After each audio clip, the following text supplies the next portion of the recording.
Well, hello, everyone, and welcome to another episode of Jim and Rob Overanalyze Movies, the live video podcast for people who are looking for a deeper conversation about the films we watch today. We've got a banger for you, folks, so, let's get into it. That's right, everyone. We're going to be looking at the 2018 hit Crazy Rich Asians. But before that, we've got a lot. Got perhaps another bit of a rant. We'll let Jim classify it after I provide it. We'll also have a bit of a mailbag. So let's get our co-host with the most, the man, the myth, the legend, my borscht bro, Mr. Jim Chaboyko. How you doing, my friend? Good. Excellent. As someone who lived in Japan for 2 years, I consider myself a little Asian. No, I'm just kidding. I'm just kidding. You know who says he's also kidding, but why? Why wouldn't he? He's like, I wish I could collab with you in the chat. Our man in Kuwait City, Jelly Duck 100. Let's give a. Anyway, he says, I wish you can collab with us. Then I'm kidding. LOL. It's like, you know what, Jim? I'm gonna let us down easy. I'm not hurt by that at all. Hey, JD. Yeah, great seeing you, JD. Hope wherever you are, if memory serves, you're in Kuwait City, but wherever you are, hope you're safe. Yes. Yeah. And to anyone else out there, whether they're going to join us in the chat or not, see us on the replay or not, hope you're safe as well. Yeah, good point. And then, of course, on that good point, please like and subscribe and maybe, give us a ringy ding of that bell. All right, Jim, we do have, we've got a great show. It's full. It is full. We have an agenda. But first, I would like Jim to, I have a rant. I know you're thinking, you, Rob? That's so unlike you. I know. And I'm not even sure if it's a rant. Jim, I know you, not to mention our dozens and dozens and a few dozen of that, subscribers are asking the exact same question. Who the hell would say, or let me tee up the, who the hell would say Hank Green? Haven't you been asking that, Jim? I have. I have indeed. Hank Scorpio. Hank Scorpio is another thing entirely, but yes, recently, Hank Green, let me see if I can't pull it up on the screen here. Hank Green put out a post to his 1 million Threads followers, never mind the many other places he has followers, saying, hey, so if you got a fairly nice mic, you can say humans into it and email it to hankandjohn@gmail.com. Jim, somebody I follow in the space, a fellow voiceover artist, chimed in with what's up? And how did she put it? You paying folks for their time and effort. Here's the thing. I'm the guy, obviously. Whoops. Maybe you don't want to see my script, but I'm the guy who'd say Green. And whoo boy, folks were not amused, my friend. And honestly, I can see why they're pissed. Hank Green is popular for a reason. He's a philanthropist, an educator, a writer, and a successful businessman with millions of followers. And so you're wondering, Jim, I am sure, why I'm bringing this up. Why am I now revisiting this? I want to explain where I'm coming from and show why his fans might want to say Hank Green. Green 2. Anyway, the first reason, it's right in the thread I replied to. Let's get that back up here. Like V.A. Cooper Voice said, you paying folks for their time and effort? No. I went further and said he's too busy taking backdoor AI money, which we'll get to in a second. But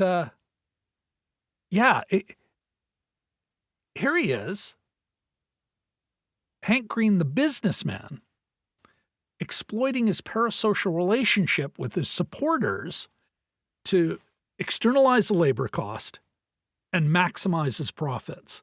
I find this, Jim, particularly greasy because these are the same folks who already pay him 3 different ways.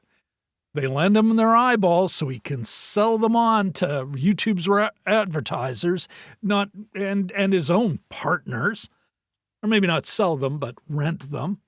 More on that in a second. They give him cash directly through Patreon and YouTube memberships, and they buy his merch. Now he wants free labor too? That, my friend, Jim, that's bullshit.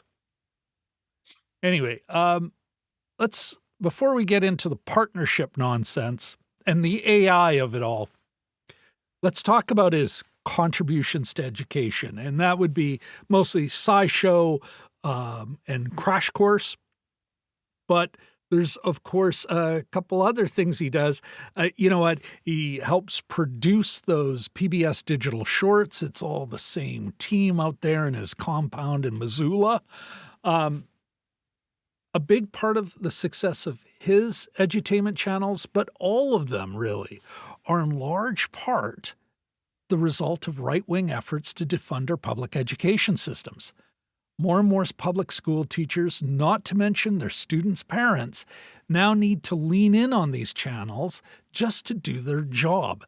So while the rich send their kids to schools that control screen time, that use pencil and paper, that read physical books, we get public school and shitification. And before anyone says these channels do good work, I'm not talking about the quality of them. Some are good, some are bad. Hank Green's definitely on the good side. Who cares? Have any one of them ever called for increased funding of public schools? I can't name one. Can you, my friend? Nope. Now, let's go to the subject of his partners. And this is what really cranked me up, Jim. The other reason I said Hank Green. He recently did a piece paid for by Control AI, a well-funded, obvious industry front group arguing that AI might be an existential threat to humanity and needs to be controlled by the right people, Jim. I mean, of course. I mean, this is a well-funded operation. Nobel Prize winners, top AI experts, even CEOs of major AI companies worried about the future. Oh, sorry. Yeah, and the thing is, my friend,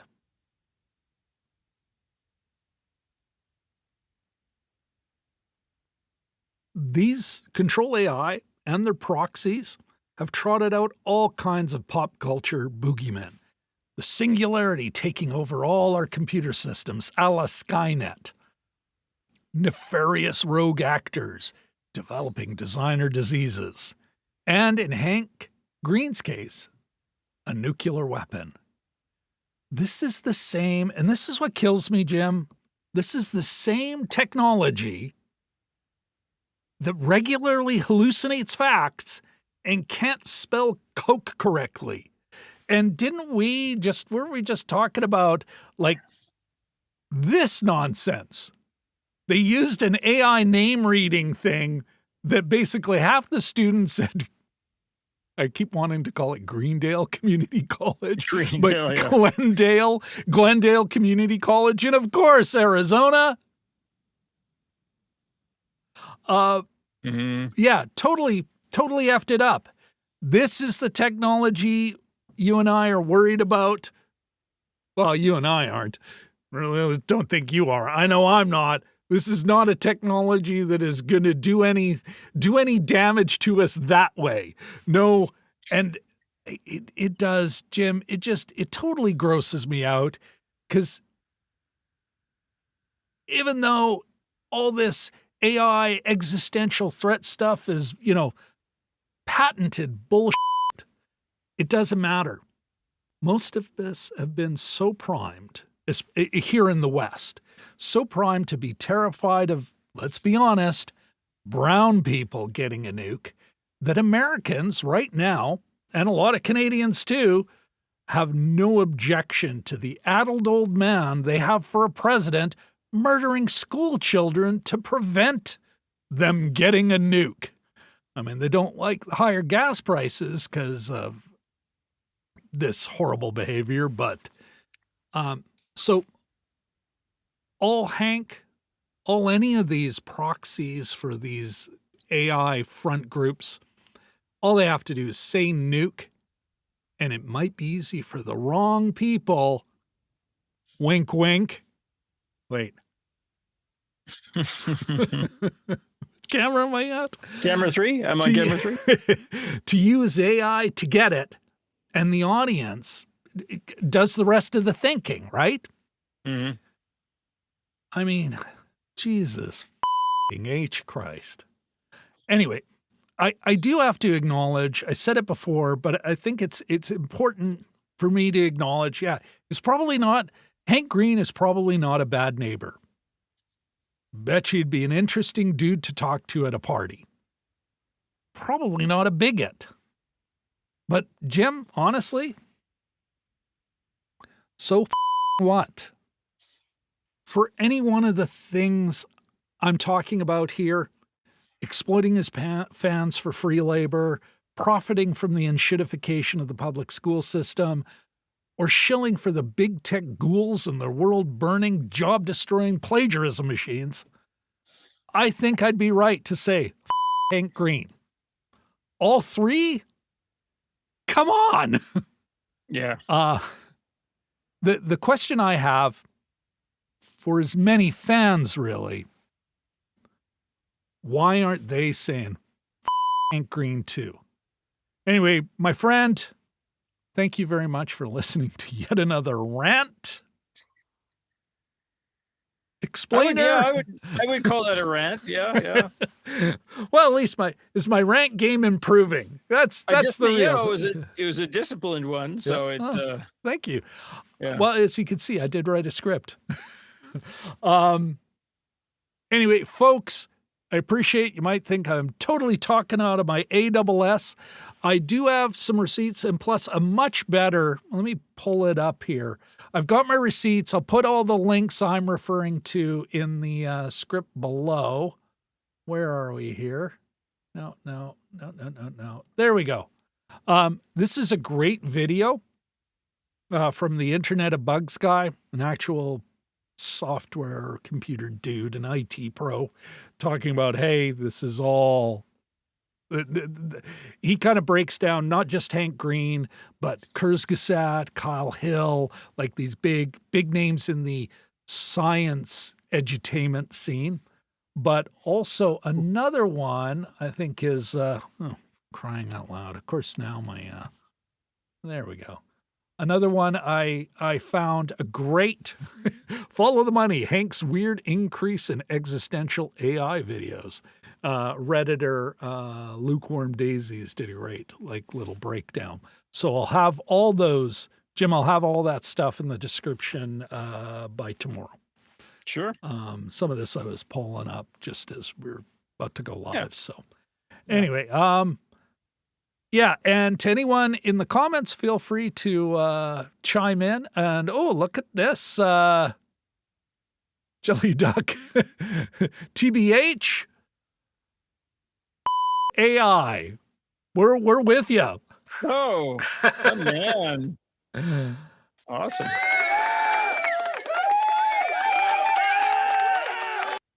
Good on you, JD. All right, Jim, we still have, before we can get to the show, we've got, but wait, there's more. Jim, we have a mailbag. Our last video, last week, I can't believe we've strung together 2 videos in a row, week to week. That's such a great, it looks like it's from a children's book or something. My mailman's the nicest man in the world. I can say I paid for that. It was stock art coming out of a thing I pay for.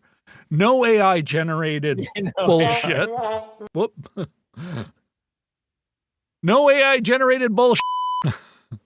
But yes, mailbag. You spelled mail wrong. I don't want the Mally man coming. Yeah.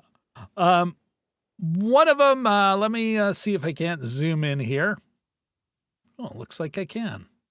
All right. I'll make a little more room. Okay. The other day, Ghost Disco 7455 chimed in saying, this is a weird movie. Not quite funny enough to be a dark comedy.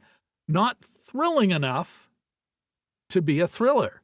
And I was like, yeah, weird is the right word for no other choice. Do you, Jim, any thoughts on what Ghost Disco is saying here? Obviously not Ghost Disco's taste, and that's fine. Weird is kind of my jam within a certain, amount. This was good weird. I even the poster, like that's such a cool scene because he's holding the plant, the water's coming down on him, and you have all this weird tension. Anyway, yeah, I loved it. I was just raving it to somebody at work. Another movie person at Aficionado, work, a and I cineast. just said, yeah, you have to see it. But yeah, I thought it was. I didn't think it was knee slapper funny, but I thought it was very wry and extremely watchable. Yeah, I loved it. I still think about it, even though it was 2 weeks ago, 3 weeks ago. Yeah, no, me too, Jim. I'm definitely a movie I will be revisiting. Now that I've noodled on it, and this might be the perfect segue for our next comment in the mailbag. Also on our video on No Other Choice. Okay, there we go. Okay, here, Sebastian, channel name Swaffle, I think. Anyway, Sebastian comments, hey, hi, I just found you by chance. You guys have great energy. Thank you, sir. And an interesting conversation on many levels. But this is what he says. Sebastian says, but I have to say, I don't hear a lot of film analysis here and no over-analysis at all, judging on the title of your podcast alone. I responded at the time, great observation and something I've been thinking about for a while. Going to discuss this on the next show. I'll leave a time-coded link when it's up. Unless he's already liked and subscribed, and then, well, hey.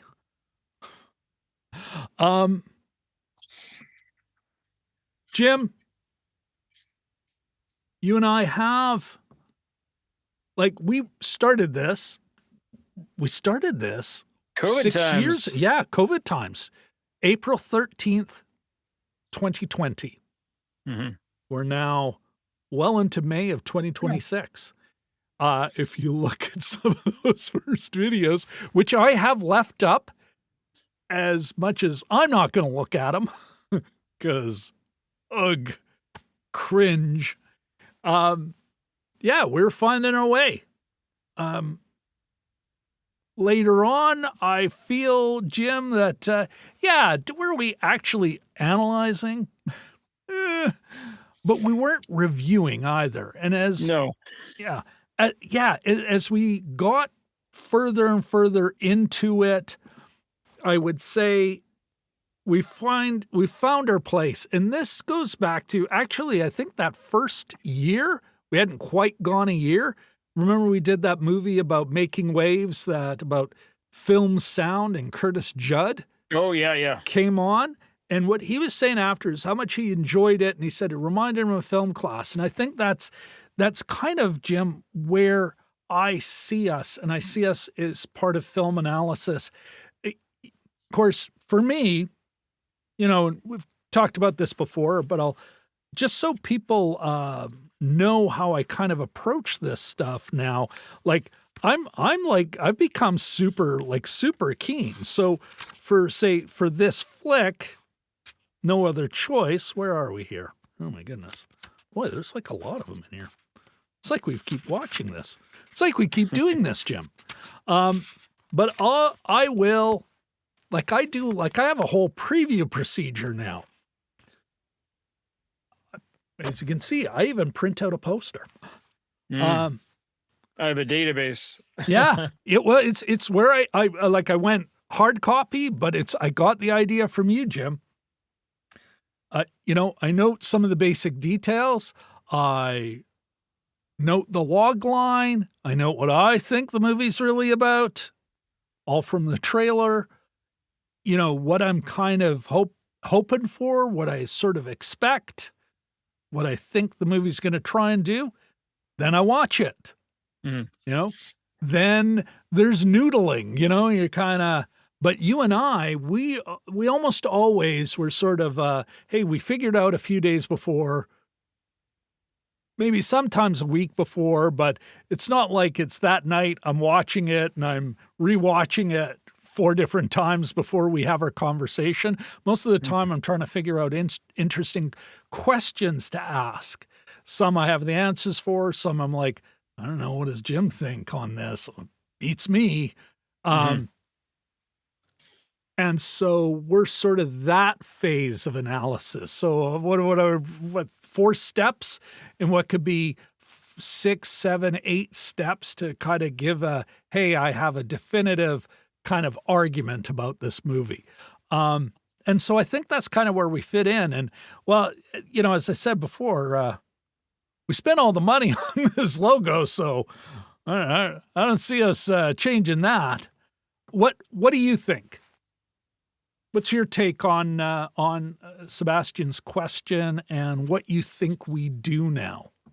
Well, Rob, Webster's dictionary defines analysis as I did look up the definition earlier when you brought this to my attention.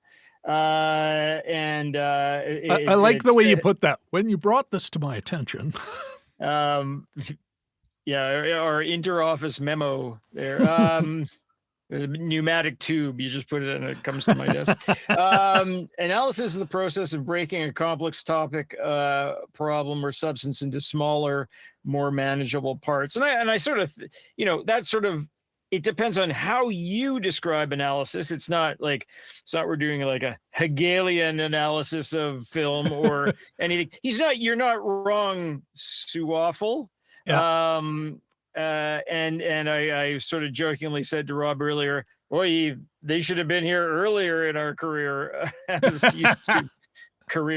YouTubers, when our sessions would go longer than the movie that we watched, which was kind of funny. But it's like you're entering the 4th hour of Good Morning today on CBS or whatever. Yeah, I think we break it down in a certain way. I don't think we just purely review it. We don't go over the plot necessarily point by point. Some people do that. That's part of their thing. And we're not fanboying. It's not just about the actors or the beautiful shots. We sort of, we'll mention those things occasionally, but we're basically looking at the notion of storytelling, and just, what the movie is about, maybe some of the subtext. We get there in probably a kind of a messy fashion. So it's not, I don't think it's ready to be turned in. Oh, did I freeze there? Yeah. Or am I still going? I don't think it's ready to be turned into the professor quite yet, but yeah, it's just all part of the process. Yeah. And I have to say, in the 6 years that I was fairly into adulthood. I'd go out to the movies with my wife and we'd say, oh, what do you think of that? Oh, it's good. Oh yeah, it was good. That would, yeah. And embarrassingly, I mean, maybe a few years ago now, but I thought, boy, this is something I could probably be a little more, talkative about. Like, this is something I could delve more deeply into. Like, take a look at it, take a look at the oeuvre, take a look at the genre, take a look at other things too. So yeah, I think it is analysis, but it sort of depends on how you define analysis too. I think we break it down in a slightly different way. Yeah. And I think it's changed how I both watch and process film, even in these past 6 years. Yeah. Which is kind of fun because you think about them all the time. Yeah. Oh yeah. And there are things I've learned trying to be better at this. Like, not just the podcast aspect, although there's been a fair bit of effort there, but learned about being a better conversationalist about film, if that makes sense. Yeah. Oh yeah. Yeah.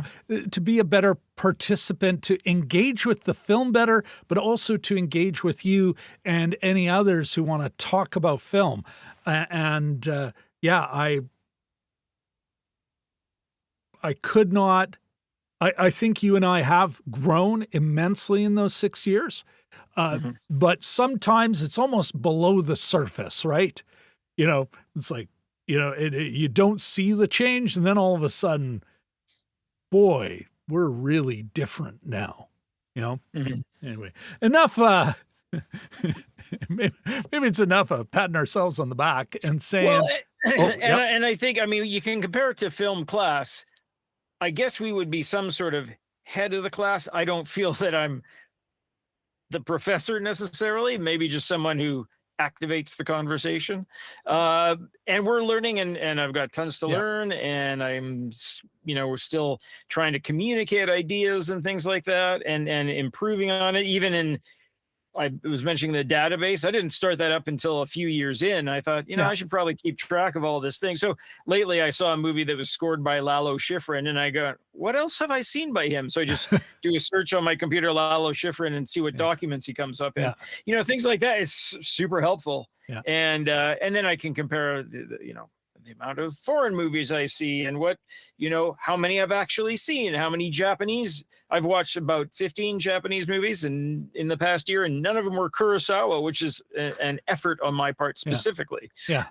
to get familiar with other folks. So it's all, it's all part of, you never stop learning, basically. Well, and I do want to, enough, as much as I'd love to spend the next hour patting each other on the back, uh, I want to now suck up to our many wonderful viewers.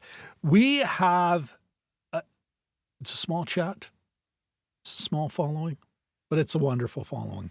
And questions like Sebastian's, that's a well thought out, we've certainly had, even though we're a tiny channel, we've had our share of, miserable this was not that. This is like, it was a great question. It's Yeah, yeah. something I had been thinking about for a while, because there are times when I'm like, maybe we should call it Jim and Rob argue about a film. Jim and Rob, have they seen the same film? Because it doesn't sound like it. But it's a question like that was timely, and it kind of, forced me to, okay, I really got to think, how do I think about the channel now? How do I think about our show now? And yeah, same, I'm assuming the same for you, Jim. It's so we're verbalizing some things that maybe, again, have been under the surface for a while. And this just helps us, kind of gives us a springboard as we, continue to grow, Mhm. So yeah, Sebastian, thanks for that. And of course, JD100 asks in the chat, he was asking about if we made this logo. Oh dear Lord, no, my friend. This is fun, isn't it? Sarah Sumere, also a voiceover artist, but a writer and a wonderful artist, if I can get my mouse to work. And yeah, the woman has done some amazing work. Movie posters. She certainly has got. It's an awesome mix of dark, sexy, violent at times, but also like funny. The woman has a killer sense of humor. And Mhm. yeah, she a mix of there you go. Look at that cahoots. There's that. We should get her to do our get her to do some more work for us. She's a great follow too, and Oh on yes, whatever social media yeah, that you have. I think she's on Instagram and Threads. I know she's on, but she's a real fun follow. uh, When you're doom yeah, scrolling, occasionally you'll get a really brilliant graphic pop up, yeah, and it'll sort of yeah. It's a cleanse the palate. absolutely, yeah. So I would definitely. Jelly Duck 100 or anyone else who stumbles on this, I will put a link down below. But yes, you can find her. I follow her on Threads and Instagram. Yeah. What's This is Fun Art, at This is Fun Art. Yeah, she's the best. Anyway, let's I think that covers it. There's your answer, Jelly Duck. I think it's time to talk about the show. Good night, folks. That cool with you, my friend? Yeah. All right. That's right. We are talking about Crazy Rich Asians. Came out in 2018. And what's the log line, Jim? Follows native New Yorker Rachel Chu to Singapore to meet her boyfriend's crazy rich family. Jim, I went further. I was like, oh, for crying out loud. Fish out of water story. A poor peasant girl, meets Prince Charming, but must pass many tests, many trials before she can face the final boss. The, how did I put it? The fearsome dragon, mother. And prove herself worthy of joining the royal family. In a lot of ways, I was like, this is all, you know what, when finally it's like, okay, I got to take this seriously before I watch it. And I'm like, I think I'm basically, to me, I'm like, this is a Disney movie. What, give us your spoiler-free, what's your spoiler-free take on it before we jump into the spoiler zone? Well, a couple things, maybe slightly contradictory, but boy, what an obnoxious movie. I'll put the bad news first. What an obnoxious movie. And it was interesting in several ways. The first major Asian cast in a movie in 25 years, we're told, since the Joy Luck Club, and it happens to be this one. I'll ask a question: does it redeem itself at the end? I think it does a little bit. Like, a lot of it is sort of unnecessary details. The other thing I'll say is that there are usually in a movie, for comic relief, you might have like one obnoxious character. There are like 6, 7, 8, 9 in this. It's just way too much that I was jonesing for the quiet moments, which turned out to be the best scenes. Anyway, that's my spoiler-free alert review so far.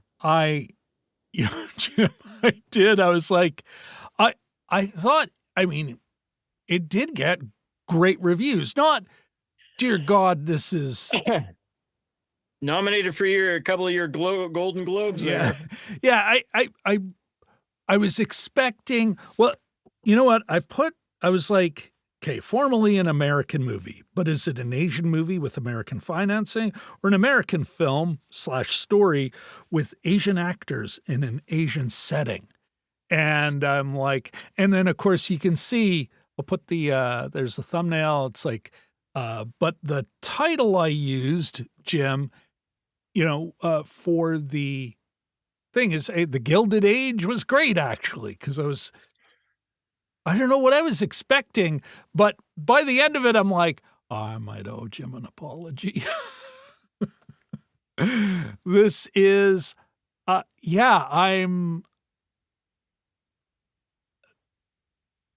well, maybe it jump into the spoiler zone, but before we get there, I was like, wow, is the only reason I like this lead character that she's kind of cute, and the obnoxious characters, some of which we only really meet at the halfway point, are that awful? And they're kind of caricatures? Because I got to admit, I'm like, what is she? Like, the first half of the movie, our lead, Rachel Chu, it's like, what does she do? Like, she's not driving the action. She's not even being amazed. And so I was like, I found the ending fine. I can't say it was, I wouldn't go so far as to say it redeemed itself. I think it was like, wow, this is one empty movie. And yeah. All right. Let's, on that note, let's jump into the spoiler zone. All right, Jim, let me ask you this. At the end of the movie, how did you feel? Without getting into the details, without talking about redemption just yet, how did you feel? Like at the end of it, did you go, how did you feel? Well, it turns out for the short term anyway, okay for the after all the turbulence of a relationship. I don't know many relationships that don't have some sort of turbulence, but this is pretty major. And they make up at the end, and they are getting married as far as we know. But I mean, it's sort of a classic thing for a Hollywood movie to end with the big kiss or the acceptance of the ring. But I thought, oh my God, she's got a bit of a life ahead of her, and it's not necessarily going to be happy, I don't think. I mean, I don't think you can get into a world like this and not be affected by it. Like she's like, to quote a singer, she's sort of Jenny from the Block type. She's a New York girl, right? And she's I know, cute, just you said, and she's like I said, from a small town. A hick. A heck. Yeah, small town. A waitress. Just, hustling burgers. NYU professor. Yeah. Prestigious university. Well, hold on. An NYU economics professor that doesn't know anything about Southeast Asia economics. The Youngs? Who are these people? I only study economics in the Carolinas or game theory or whatever they've sort of partitioned her out to be. I will say, I mean, you need a huge, almost a comically large amount of disbelief. Yeah. But that's assuming that she wouldn't do the research either. Exactly. It's all like, but that's what I mean. A comic amount of disbelief. That said, it is what Soderbergh might refer to as a bonbon. It's not. It's a light entertainment, and so I think that gets you through the first third of the film. Everything's so beautiful. They're all so charming. Very colorful. Like whoever production designer did a great job. Yeah. For me, you know what? Kind of like a fast food meal. Well, I ate. The more I think about it, the heavier I feel, the ickier I feel. Icky isn't the right word, but I was like, okay, it's not an awful ending. It's a satisfying ending for the narrative they're telling. I think for me, a couple things going on here.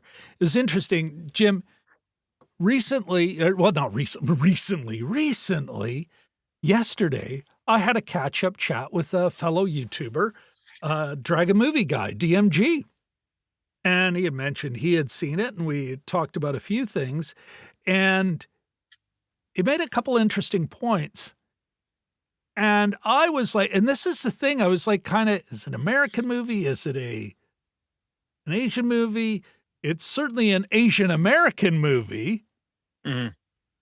But, and I kind of, initially I was like, which one is it? But I got to admit, I would love to hear your thoughts. I now have a definitive answer now that Yeah. I've properly seen the film and everything.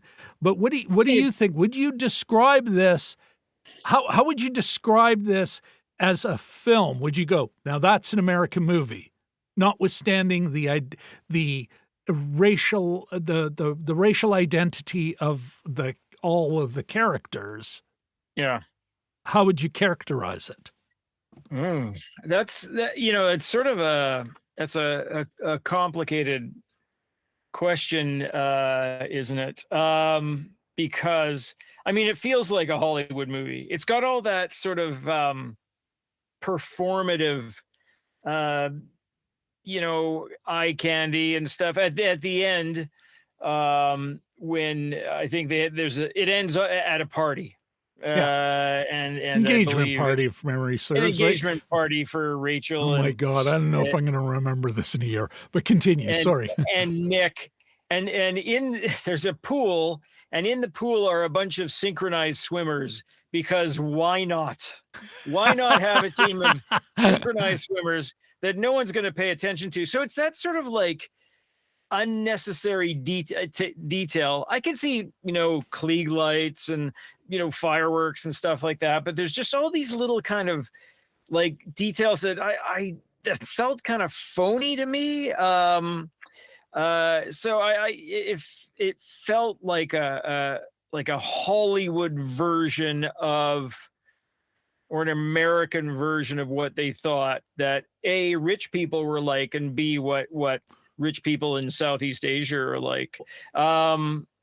You get this from time to time where it's Asia through an American prism, whether it's I think Kubo and the Two Strings movie, or what have you, which I hope I'm remembering that correctly so I don't get flamed by it. But, occasionally you'll get that sort of, it feels like sort of a half product, half from here and half from there. Yeah. But I would say, to me, it felt a lot like a Hollywood movie. Well, it is a Hollywood movie, but that's not my question. But there's the feel of it. I think what they're trying to do too is that they're almost trying to recreate the sort of Doris Day, Rock Hudson movies of the 50s. Haven't got a care in the world kind of thing. Yeah. Okay. So an American movie. Yeah. All right. They're actively going for, like, if they can do it, we can do it too. No, first of all, American film, financed in the States. American fully. And immigrant Chinese Americans. They're Chinese Americans. Adele, I'll bring up one of the Adele Lim, and she was brought in once they hired John Chu as the director. He brought her in to make sure it felt authentic, to redo the script, which was originally, I think it was Peter. Where the heck is it? Sorry, my friend. God damn it. Chiarelli. Thank you, Peter Chiarelli. He wrote it. John Chu brought it in, but I looked at all of these folks involved, and I was like, oh, they're all upper middle class or rich. The Kevin Kwan is maybe the closest. I think it's Kevin Kwan. Yeah, Kevin Kwan, the guy who wrote the book it's based on, probably the closest to middle class, but even he is like fancy New York school. These are kids of the bourgeoisie and the petty bourgeoisie. You know what? And it's through this kind of Chinese American lens that they are telling a very American story. It is or let's say, a European fairy tale. It is about the peasant girl not through doing anything. If it was a boy marrying the princess, he would be more active, like he'd be driving the action more. She doesn't. She is almost a Jane Austen heroine in that it's mostly about her virtue and her goodness and putting up with what happens to her. But that is a very European folktale kind of thing that's the prince recognizes in her virtue and goodness, and that's why she gets whisked away to the palace. I mean, not a Cinderella story because she doesn't have some mean stepsisters. She's just got all these she's gonna have to deal with. Trying to sink her, all these competitors. They can stand in for stepsisters. So yeah, as far as it narratively, like its syntax, everything about it says American movie with an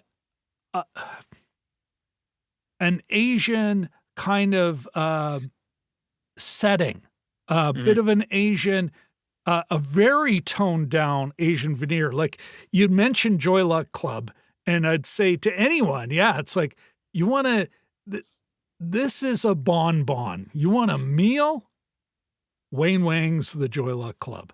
And you've spoken about that movie before. When I was thinking about this show, Jim, and getting to it, and I was like, oh yeah, this is a flashy. It wish it was as good as Joy Luck Club. And then I start thinking about the end. You ask about the end, and I'm thinking about the end of the Joy Luck Club and May, and I'm like, oh my God, I'm getting choked up. That ending, there are moments that hit you here. I'm like, and this leads me to my next question. What other movies, I started a list as I was watching, but what other movies were referenced in this that you saw? Oof, that's a good question. Amy Tan, by the way, notorious bird watcher, for real. Yep. What other movies? Jim, you're turning me into a f***ing bird watcher. Anyway, what other movies? I got your book here. Oh, Manitoba Birds. I meant to. I was going to send you a picture, but anyhow, while we're on the internet, Sebastian will go, this is what I'm talking about. What are they talking about birds now? Yeah, I guess, there's some, I mean, there is a Disney quality to this. There is a little bit of Cinderella kind of an idea floating around. I'll think about that more. I didn't write any down while I was watching. But yeah, do you want me to? A good question. Let me start you off. Yeah, sure. Okay, right at the beginning, you get that opening scene. We're of course in the spoiler zone. Opening scene, it's Pretty Woman. Like the comically bigoted, snooty British, this is a private hotel, and that's a Pretty Woman moment, where she has the crappy experience with the terrible shop, the shop-hay, we've also seen that gag done before about I'll just buy it. And now I'm in charge. The only actual, let's say, bigotry we see is some snooty British types in 1995, which is like, okay, well, that's a bit of on another continent. Yeah. But okay. Then I'm like, oh my goodness. I wrote it down, Jim. It was so good. I was like, oh my God, that's what did I say here? Sorry. Okay. Oh my goodness. Oh, there we are. The fish in the bed.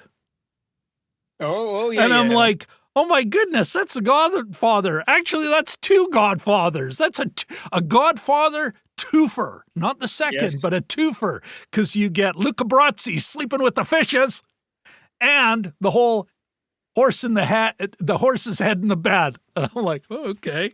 But they even do like stuff. I think I was thinking about not a specific reference, but it made me think of not maybe Pretty in Pink, or a lot of John Hughes films where there's a poor, Molly Ringwald playing some poor person who dates a rich guy, and her friends don't like it and the ex-girlfriend doesn't like it. You get that kind of vibe. But they also do the finger bowl water gag. Yeah. And it's like, really? That's yeah. what you're doing. This thing that is hackneyed. And yes, this movie wasn't made last year. It was only 2018, for crying out loud. It's kind of an old gag. Yeah. Yeah. Yeah. I mean, there was a moment, I think, there's a couple of moments in here where I'm like, hey, that's flirting with social critique here. Where he says, we're comfortable in ridiculous splendor. We're comfortable. That's what super rich people would say. It's like, yeah, because you haven't checked out his clothes up to this point. Okay, whatever. Suspend disbelief.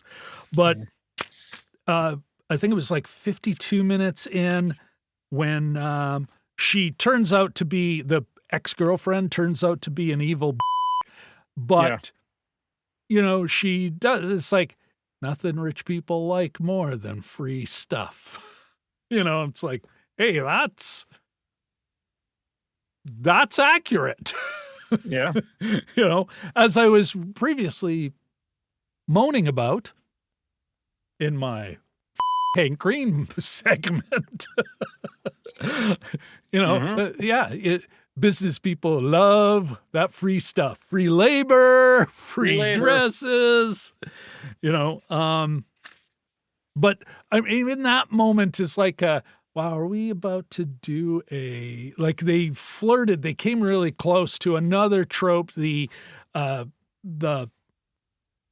transformation. Oh, yeah. Except the makeover, the makeover transformation. And we get hints of that, like when she's with Aquafina, her friend, what's the character's name?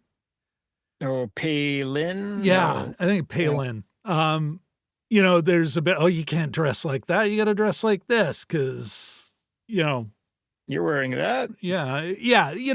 And it's like, how can the Takius family and this ridiculous woman have a nice dress for her? Like, what, it's almost like they're like, geez, you could really have fun with that. Although even that, I think, has been done. No, we'll dress you up right for that. And she's totally not ready for it.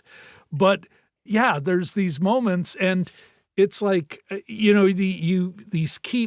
keeps knocking you. So by about the halfway point, Jim, by the turn, I'm like, I'm not believing this movie anymore. I've suspended all my disbelief. All my disbelief has been, ground away. And now I'm just seeing the movie for what it actually is. It's like, oh, of course, grandmother's on the side. And, oh, she likes family, and all this and all that. And then, later on you have, we had an investigator look at you. Of course, if they're billionaires, that's what they do. You know, like by surprised? that point, I'm like, yeah, exactly. Are you surprised? Mhm.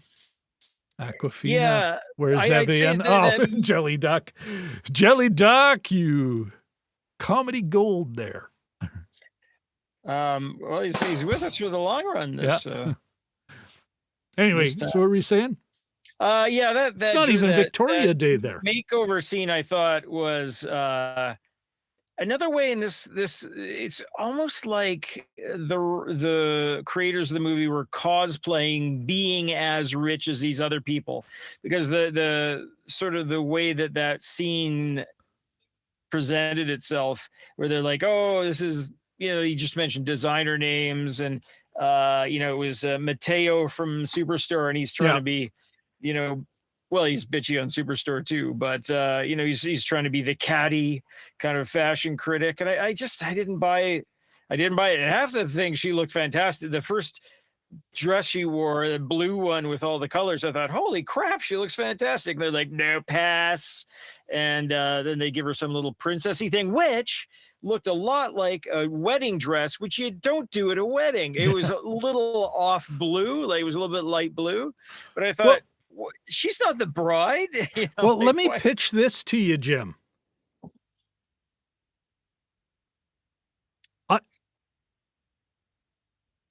I think what you're talking, I think these people did. Well, first of all, some of them have been around LA for years. They know what super rich is. They know what it is. They know what it looks like. Some came from wealth from that Asia, because Singapore is China is as big as a country it is in all of Asia. But these the movie itself, where did I find, what was the estimated budget?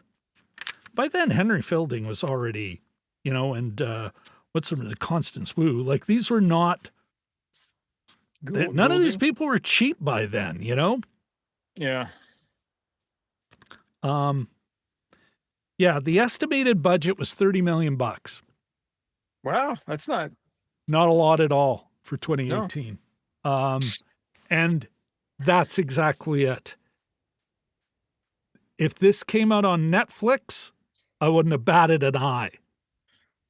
It actually, the more went into it, I was like, this looks kind of budget. I think other movies have done the big, like what you think is, oh, this is what they think rich people is. I'm wondering if it's actually, this is what they could afford, like from a budgetary perspective. Some of the scenes, you're right. Like it was really good, but a lot of it's like, wow, this is upscale television. One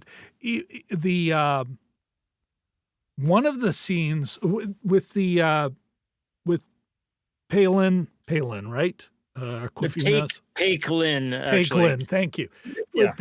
Like there, it's like, haven't we seen that house somewhere in LA, or Florida? Like it's not, and any of these things almost look like rentals. The resort, the big resort gag in, the bachelorette party? Yeah, was Sumatra. That looked like any budget shot on the beach in a portion of the resort that was rented out. There's nothing where you're going, wow, luxury. Even the villa she's in, it's like, it's like see somebody's, oh yeah, we spent a lot of money, but we got that. It was our, it was our anniversary weekend. So we upgraded to the deluxe villa. So yeah, even the gag, all the helicopters what's with that music cue? In that, when they do the weird on a shipping container thing, like that's China, shipping containers, that's Asia, the shipping containers on a container ship. It also makes for a really cheap outdoor set. You don't have anything to look at outside of it. You've got shipping containers around you. There's the set. There's not, like it becomes, so I'm wondering if the reason it looks like if it looks like what you're talking about, I'm wondering if it's because this is the budget they had. Yeah. Spent it mostly on the cast. Incidentally, how much is the wedding that did they say the wedding cost $40 million to put on, like in the movie? The wedding in the movie cost $40 million to put on, and the one woman said, "Oh, we're Methodist; it would only cost us $20 million, or we'd only be able to spend $20 million." Yeah. And the budget for the entire movie is $30 million, which is kind of funny. So if there was one of these people at a wedding, we would have gotten another $10 million. to glam it up. Yeah. Yeah, but this is, do you remember another movie I expected way more than this? Oh, heck, what is it now, Jim? The Old Guard. No. The 80 million for the fuck. 80 million for that. No, Da Five Bloods. Oh, yeah, I was going to mention that one Yeah. too. Another one where it's like, really? Are we doing this? And then I think that's, for me, for this movie, by the halfway point, I'm not rolling my eyes. I'm not as mad at it. My expectations were so much higher for the Da Five Bloods that, I'm just pissed. Whereas here I'm like, okay, that's what we're watching here. JD, Womp Womp is pretty wild, JD. Sorry. I was wondering this, and not out of anything, but you had, when you nominated this movie last week. Yeah. Because we didn't have anything on the yes, burner. It is my fault. Yeah, no, and it's not like, what the hell was Rob thinking? But it was more like, I was wondering what you said. This is a bit of a Hail Mary. That's not the words you used, but this is a bit of a Hail Mary. How'd you like to watch Crazy Rich Asians? And I initially thought, well, do I want to watch that again? But then I thought it might be interesting to watch a movie made in 2018 about wealth versus what it's like to watch that now. You know what? 8 years later. But then you also mentioned something about Jane Austen, that you thought some of the relationships might be sort of Austen-y in it. But I think the only reference I can tie to Jane Austen is that, well, some were referring to it as, hey, it's like she's Liz Bennet, where I'm like, well, I don't know, but okay. She's not moving. It'd be like if Harriet Smith from Harriet Smith from Emma was trying to move up. Yeah. Except that Harriet Smith, instead of being kind of a ding-a-ling, left abandoned to some, what do they call them? Maid schools? Not maid schools. Dame schools. Okay. Here, it's, no, the dame school is NYU, and she's an economic professor. Like you say, knows nothing of Asian billionaires, because, of course. But I'm glad you asked that, because something DMG and I talked about yesterday, talked about sequels. Mm-hmm. Because there were a couple slated. Including, because the Kevin Kwan wrote a trilogy. It's Crazy Rich Asians, China Rich Girlfriend, and then what is the last one? Rich People Problems. Mm. Yeah, I'm almost, you couldn't make this. You could make these movies now. This is not the right time. Yeah, I was wondering about that. Like they struck, they hit the pocket perfectly, sort of first Trump term, leading into Biden. And now that, things are a little bit odder in the world, for lack of a better term. Well, here's so DMG and I, he can watch later. He's obviously not in the chat, so screw him. I can say he said anything. But no, if memory serves, I was making you couldn't make a follow-up to this unless it's about the fall, not the right time. Yeah. Brian, DMG, Dragon Movie Guy, he said, he's like, I'm going to be more optimistic. I would say charitable. Assume the best. And it's these leads, Henry Fielding, Constance Wu, Michelle Yeoh, They're busy. Henry Hot. Golding. Henry Golding. Why do I Sure. keep calling him Henry Fielding? That's okay. It was a 19th century or early 20th century writer. Just on the brain. Yes, Mr. Golding. They're busy. But I would argue they were probably ready to go. Development was happening. These books aren't, this isn't Dune, this isn't. No. Denis Villeneuve, Crazy Rich Asians. I gotta admit, that'd be kind of interesting. China rich girl. But COVID happens. Everything's shut down, right? If it wasn't already going, it's just shelved. And all of a sudden, the culture moves on.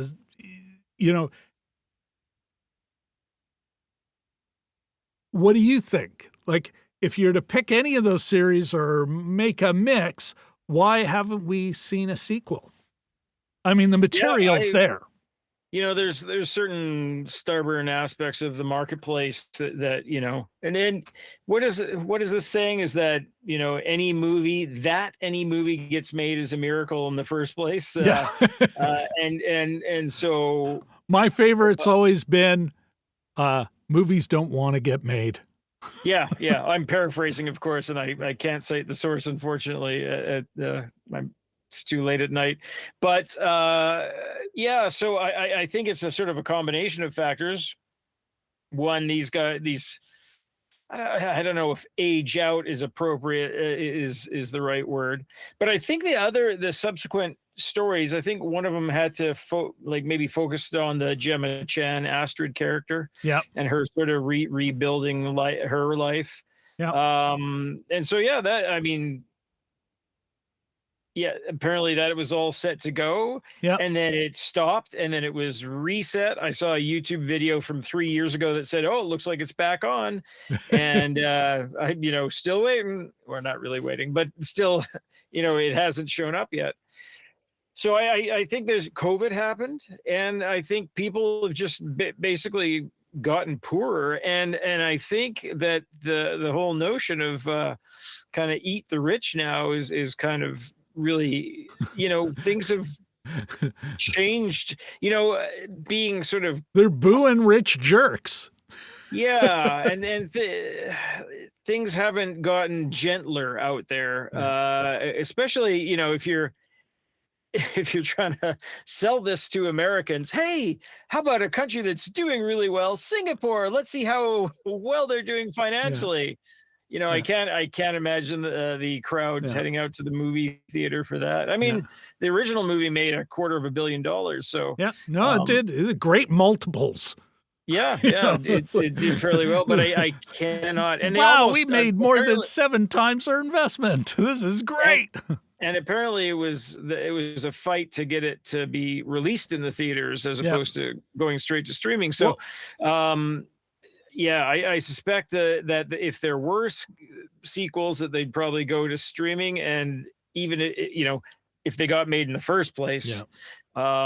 But I don't see it. Constance Wu, of course, has had issues with her own career and mental health, and she's a new mom as well. She's had a couple of kids in the last few years. So, would she be good to go? Not sure what Henry Golding's up to, but like I said, it's an ensemble cast. There's other people involved. So, I mean, I'm wondering if honestly, now that I've seen the movie, I'm looking at it, and there's always that challenge of, am I seeing it? I'm of course seeing the movie with 2026 eyes. Maybe I would have felt differently in 2018. But I think, acknowledging that as a possibility, I think we don't talk about this movie. And I don't mean you and I. I mean, it is not part of the, wow, that was a great film. Yes, it got a great Rotten Tomatoes ranking and a couple of Golden Globe nominations. Yeah, Heck, The Room could have gotten Golden Globe nominations if it made a couple of bucks. Mhm. But I'm wondering if part of the reason is one of the reasons we just don't talk about this movie anymore. We kind of remember it as a flashy thing in a couple of scenes maybe, but it's not talked about because it's just not that good. That I its saw support it. was widespread and Mhm. shallow. Like, I saw it all yeah, those years ago, and I remembered nothing about it. Like, it was not I so was kind what of you really did excited. is you got 2 chances to see it for the first time. Yeah, that's true, that's true. The short-term amnesia. Who You am should I? thank me.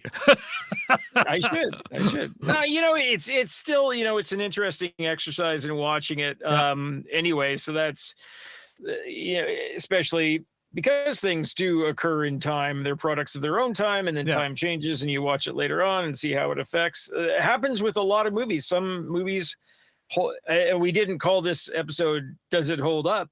because yeah, not sure it held up in the first place, but um yeah, so yeah, it's sort of an interesting exercise yeah, to have watched it again after COVID, after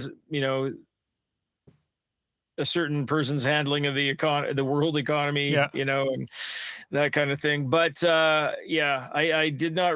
I was excited because I was a big Superstore fan, and Nico Santos had a role in this, so I was like, oh yeah, Superstore. Yeah. uh, yeah, I Mateo.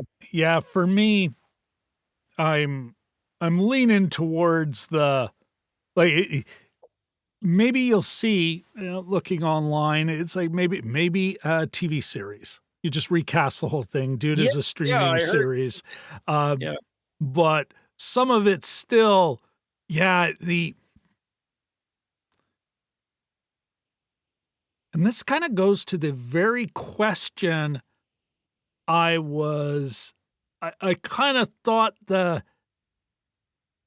got my Gilded Age thing in there, but a part of me is like, why do we like this stuff? What Hmm. is the draw about a character who doesn't do much? She really doesn't. And unlike, let's say, an Austen character where the constraints and sometimes they're significant. Like right now, I'm going through Mansfield Park. I'm reading Mansfield Park, and it's like, yeah, Fanny Price is limited in a million ways. People calling her including Jane Austen's mother, who called her the character insipid. Thanks, Mom. Hater. Yeah. But with an Austen character, it is all those restrictions, very real restrictions and very real economic, long-term economic material consequences. And how does the character stay true to that or return to that? But none of these things are there for Rachel Chu as a character. Mhm. Loses her boyfriend, loses her boyfriend. Yeah, he's rich.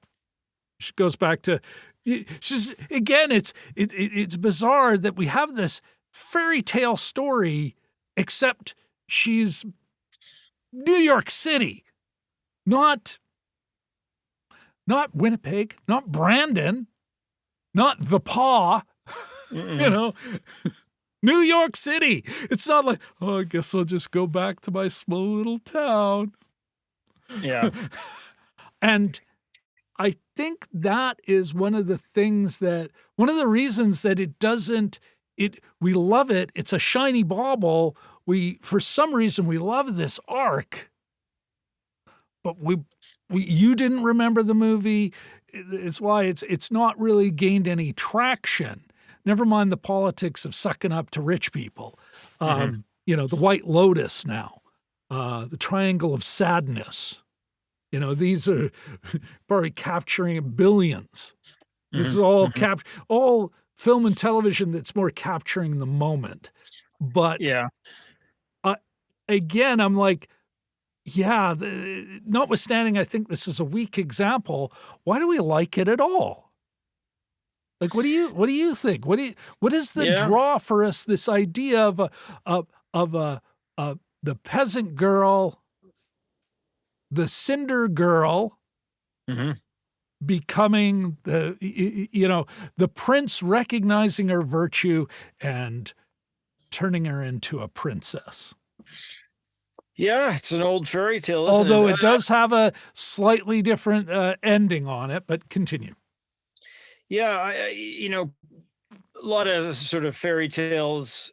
ye- I mean, if you've read the originals, it wasn't the stepmother that hated the children, it was the mother. Like, they've Yeah. toned it down since.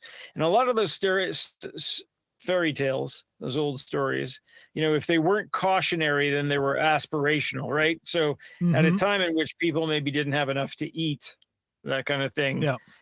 they would be hopefully, whisked away to some kind of life better than Why do than I what they have. an embarrassingly more than occasional time buy a lottery ticket? Yeah, oh yeah, Yeah. yeah. Oh, exactly. Yeah. And the funny thing about lottery tickets, I don't even want to win the first prize necessarily. The second prize is often six figures. I mean, Yeah. that would buy me some cameras and send me on a Yeah. trip, and that's put some away. Anyway, but yeah, so I think that there's a pragmatic aspect to it, not in the real sense of the term, but it's a way to sort of look forward to something. This could happen to me. It's also that sort of uh, it's also that making yourself feel unique. Like, oh, the prince or the princess would recognize something in me, Yeah. and that would whisk My me away. Everyone's intrinsic unique. goodness. Yes, Yeah. everyone's unique. Yeah. Everyone's special. Yeah. Yeah, yeah. Yeah. I could be friends Uh, with this character or that character, that kind of thing. that's a neat, yeah, no, that's kind of a cool thoughts. Uh, let me Here's another thing I'm wondering is kind of built into this. Like, and they even, I think it was 50 mate. Let me see, where did I want to say it was 58 minutes in. Yeah. He was specifically referred to as the crown prince. Oh yeah, yeah. That's But true. Good point. another thing, and this is why I'm like, it's very, at least European, although I will put it out there, folks. You stumble onto this, you're watching right now. This goes for you, Jelly Duck 100. Culturally, this idea of a peasant girl being elevated into the royal family. What does that look like in your culture? Is that something that is, let's say, whether you're, Mediterranean, Middle Eastern, Asian, and Asia's a big thing. What does that look like? And how does this film fit with your folk tales of this kind of thing? I Mhm. don't think the basic arc is unique to European folk stories, Oh, oh although yeah. I do think that this particular one is very European coded. Notwithstanding the identity, the racialized identity, all the players. There's a princess at the wedding, an actual Yeah, princess, of right? course. Oh. Which is a terrible idea because then all of a sudden it goes, okay, so you're not really a prince because that's a real one. And why Mhm. would you do that? But what this movie does, what a lot of this is my problem with Bridgerton. Am I happy for the African, the black people who get roles on Bridgerton? F***ing A. But you gotta kind of wonder, it's like, are you just almost like putting a a, a, a blackwashing of some really horrible politics here? Like I'm thinking of Bridgerton, any of that stuff that touched Downton Abbey, and there's horrible politics in these films. But this one is another one, although it's such a lightweight bonbon of a flick that it's almost hard to get riled up, because it's just, well, how mad do I want to get? It's such an unserious film. But in this, and I think in that princess becoming a royal, or a peasant becoming a princess idea, is it's assumed that the royal family is all good and just. And there may be some idiots, but it is interesting. Some of the worst players, whether they be the three snooty British workers or even Astrid's soon-to-be ex-husband, they're some of the people who do the nastiest things do not come from means. Yeah. Which is kind of I think it's a must-have for this kind of story. You can't be elevated into hell. Yeah. But it kind of assumes that it's like, no, they're good rich people. And Jim, I did put a link in the description to the book. I borrowed the ebook, Jim, on Hoopla. Oh yeah, okay. But got a link that you can buy it from Haymarket Books. You can get it on Hoopla. I also got a link to a great interview Chris Hedges did with the author, Rob Larson. And that book is... Not Crazy Rich Asians. No, it is not, my friend. It's called Mastering the Universe. I love it. It's the subtitle gives it all away. The obscene wealth of the ruling class, what they do with their money, and why you should hate them even more, by Rob Larson, an economist. Brought to you by Amazon. Yeah. Well, that's why it's Haymarket Books, not... Oh, Haymarket, of course. Good for you. Yeah, that's awesome. You can buy it direct from the publisher, folks. And I think the ebook, it's not big money, but also you just borrow it. I borrowed it from Hoopla. And it's on my to be read, preferably within the next 21 days. So a couple of things before you continue on.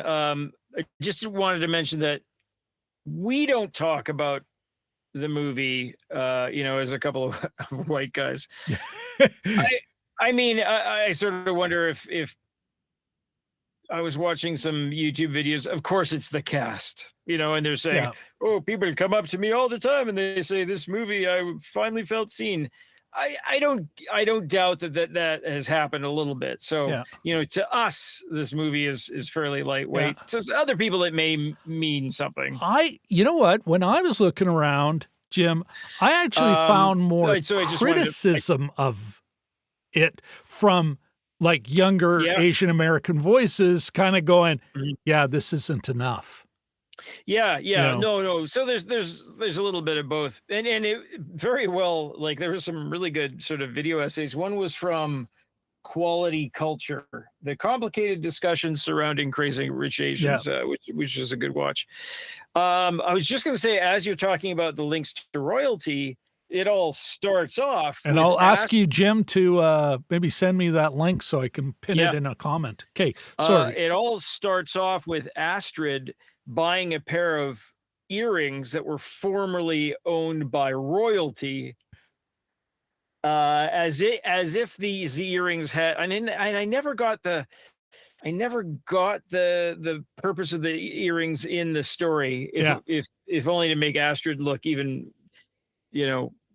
like a horrible person.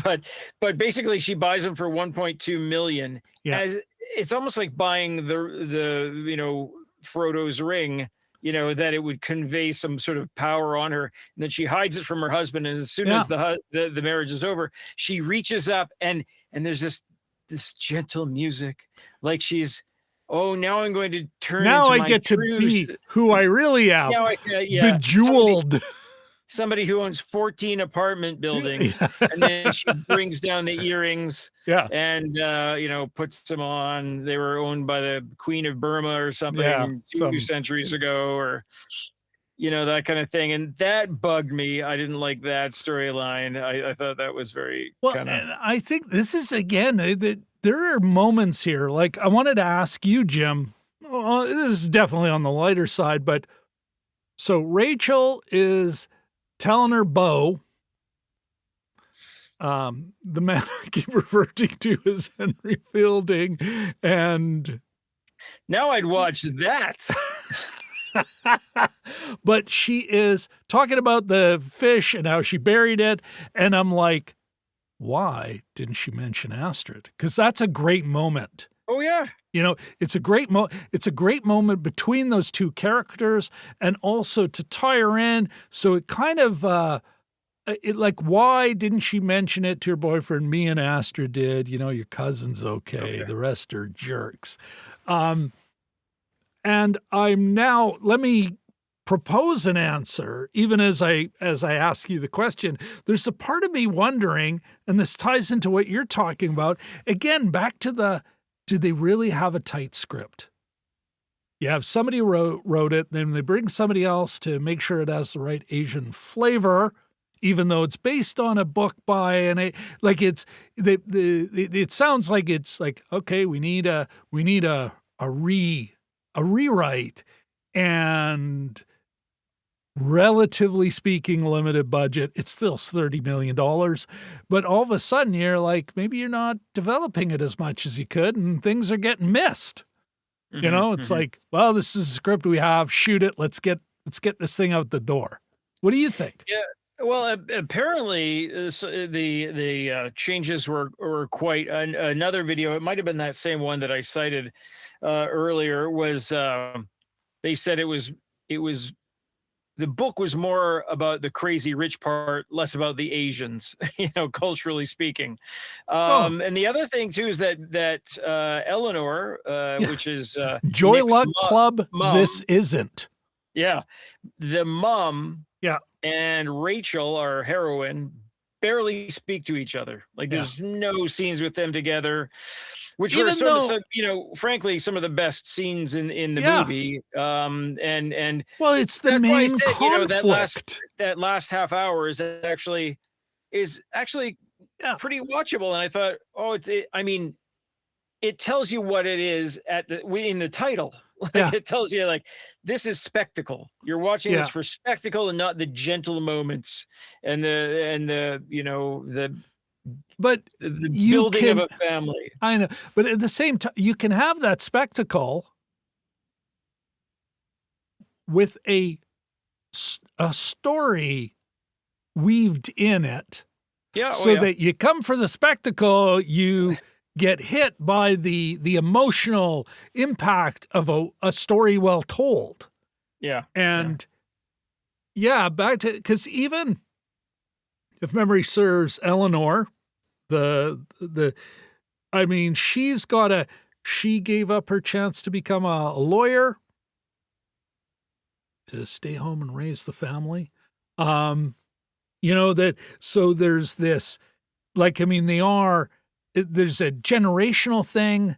Of course, there's a lazy sort of, in China and I know it's not China, in Singapore, in Asia, we're more, we respect our family and what they require of us versus, you individualist Americans. And it's like, even that didn't feel like they didn't, it's there, but it's almost like lazily put there. Yeah. And also certainly even in 2018, but it's not the country when they make them sing do the Pledge of Allegiance. I say this as a kid who, for several years before it was outlawed, appropriately so, was finally taken out of schools, did the Lord's Prayer in the morning. Oh yeah. And then God Save the Queen at the end of the day. What I'm really saying is there's all cultures have ways of making you conform. Yeah. You know? Even if you're a kid who doesn't listen and just does the Lord's Prayer by rote and isn't really I can particularly still recite was it off always by heart. torture to me. And I just like, if you forgive those who trespass against you. Trespasses, because that was the official Yeah. Anglican, the Anglican prayer book version of the day. You know, Isn't that when you go in on the someone's 20s. land without permission, teacher? Why are we talking? Anyway, no, I got it. So I got Shut up, allow boy. me. Mr. Cheboyko, you keep saying it, or I'm gonna send you to the principal. And don't give Allow me any me to- nonsense about being a Jehovah's Witness. That's A the little poor bit of a- anemic girl who gets to leave every morning. A little bit of a rant on my own. This is a movie of missed opportunities. There and one of the video essays that I watched said, yeah, maybe it's about women rather than families. But where are the fathers? Where we kept on being told that Nick's father is away Yeah. on business for the whole movie. She doesn't have a father. When she finds out that her father isn't dead, is still alive, there's no like all the information comes And- out. There's absolutely, we should go find out And who he maybe is an and where he is. ogre. Like maybe, what? like not maybe an ogre, a violent man. The first You know, one, but and then her actual father was apparently the nice guy, Oh. but is stuck somewhere in China. You know, as the mom was escaping the abusive Right? husband. Yeah. The abuse. Sorry. Yes. Yeah. Yeah, So there's nothing In an says iPhone I factory. need to find out who this person is. They're still alive? Oh yeah. Listen, Anyway, those what did you have for detectives. dinner? This is No, what's his name? Who is he? Like, give us a paragraph. Give us like 3 lines where she's curious. She's a professor. Give us show us that she's curious that her own father's still alive, and also the scene in which they reveal that they've hired a private investigator, an investigator family, without her knowledge. They say, "Your mom, you're the product of an affair, a post-marital affair, even if the husband was abusive." But you're a product of an affair, an unwed mother. sin. And so she accepts all this information, and I think this is more of a directing thing. She isn't even so much information at once. She's not even given the chance to say, "My dad's still alive." Like that whole thing was fumbled. Yeah. Nick's father isn't there. There's no fathers on the premises. And I'm all about, if you want to tell a story about a matrilineal family, go nuts. Yeah. But there's this weird excuse making for and not even pursuing it. Well, and again, this whole movie is a missed opportunity. bad development. Nick doesn't want to be the director of the company. Make Astra the director. Yeah. Oh, well, women aren't off it. It's fiction. Do it. Yeah. It's your world. Yeah. Well, and this is the, like, it's a weird mix of, there's no explanation of why Nick's a good guy. A kindly grandmother. It looks like they got, because he's got an English accent that's turning American. So he was left in England. Like his family basically dumped these kids in boarding schools in England. That'll make you kind. Exactly. The great, notorious for their kindness.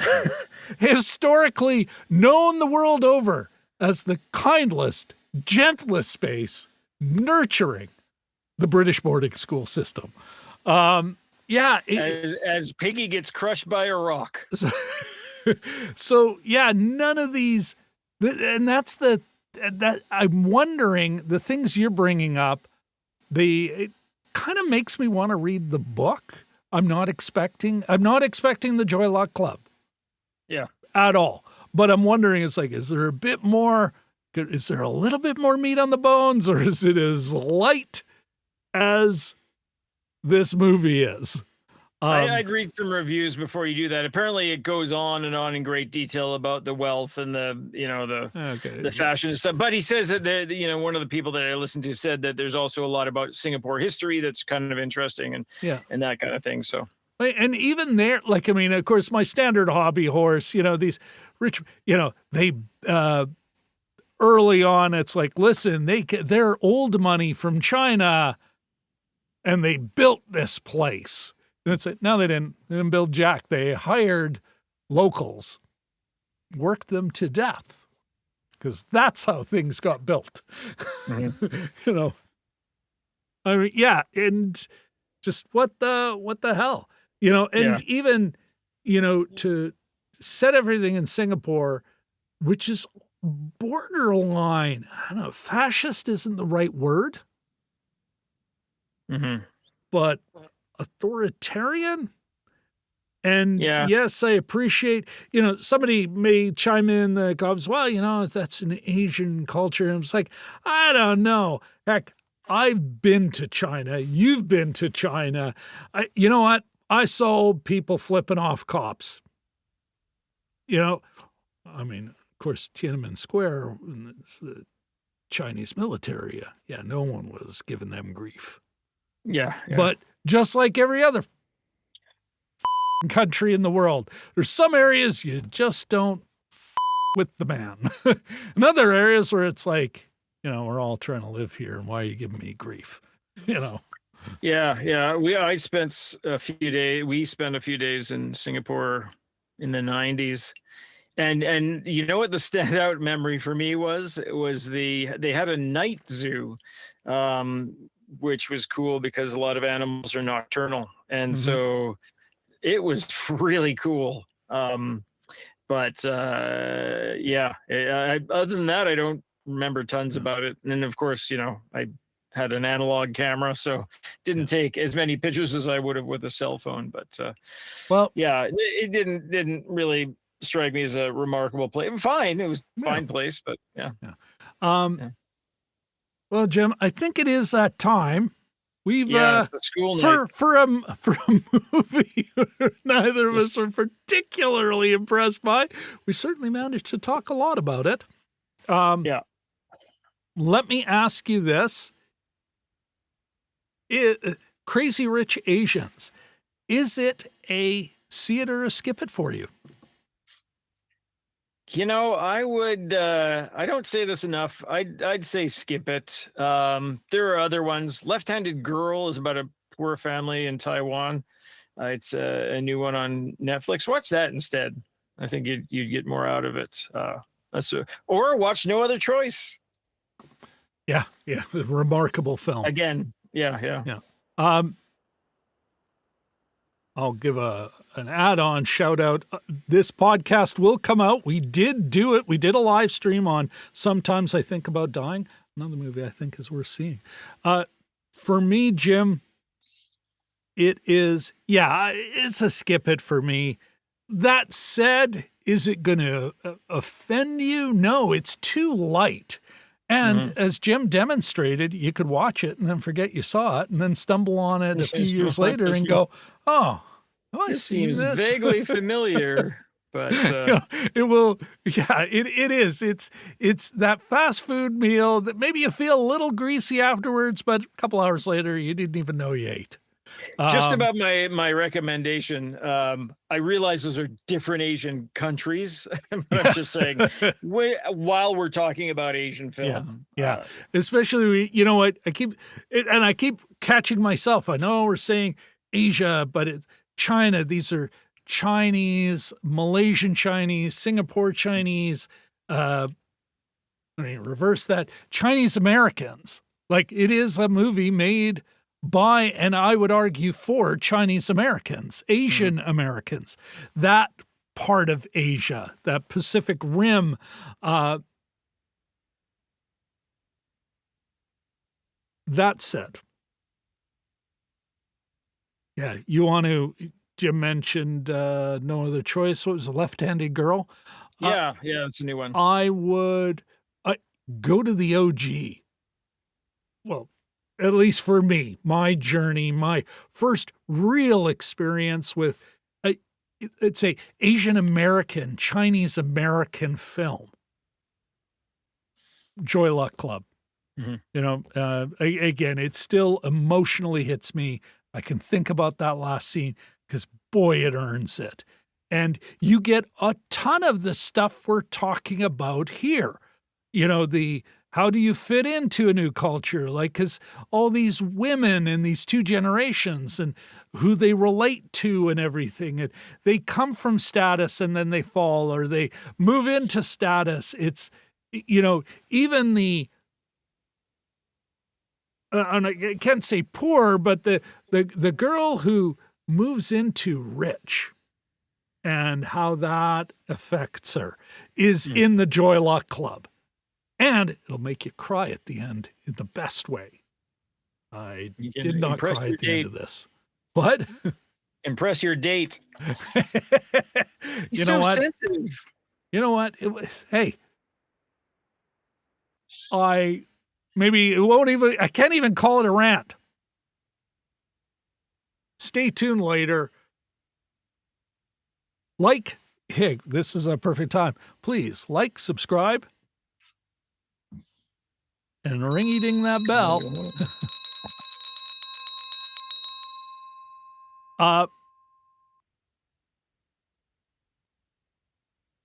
I've said it before, film is part of our cultural education. Right? Reading, all this stuff, part of our cultural education. But I think it's also part of our emotional education. Yeah. You know, it's a great way to experience feelings, especially in a well-made film, in a well-written story. We get to experience somebody else, their mind, their heart, and for peanuts, you know, peanuts in a couple of hours, and at the end of this, you're like, the right story. You're like, oh my goodness, what happened to me? Yeah. You know, the great, like you're talking about No Other Choice. That's, I still think about, sometimes I think about dying. I still think about, sometimes I think about dying. Sometimes I think about dying. The film entitled "Sometimes I Think About Dying." You got to watch when you do searches for that. But let me, yes, you do. But let me damn this in our last comment. This is a movie you can watch it. You will not think about it later. 6 months from now, you'll be, I saw that? What? No. All right, Jim, anything you want to add before we wave goodbye at 1 hour and 47 minutes and counting? Well, you know, we did have a couple of appetizers. That's, ooh, I like that. Appetizers. The one thing I'll say is that signature, I meant to look it up, that signature Singapore building, the one with the 3 apartment blocks and the surfboard on top, has to be one of the ugliest buildings I've ever seen in my life. It does nothing. It looks like it was built for a science fair by a kid in grade 7. Like it's not a good looking building, and they're so proud of it. It's in everything. Yeah. It's in everything that you see about Singapore, and just an ugly, ugly building. Anyway. Well, on that note, Jim can be reached by the Singapore Tourism Board at J. Chibloyko. I'll be at the Singapore chapters. All right, everybody. Good night. But Jim, you stick around because I do have a couple of things from Mansfield Park I wish to read you because they kind of blow my mind. All right. Good night, everybody.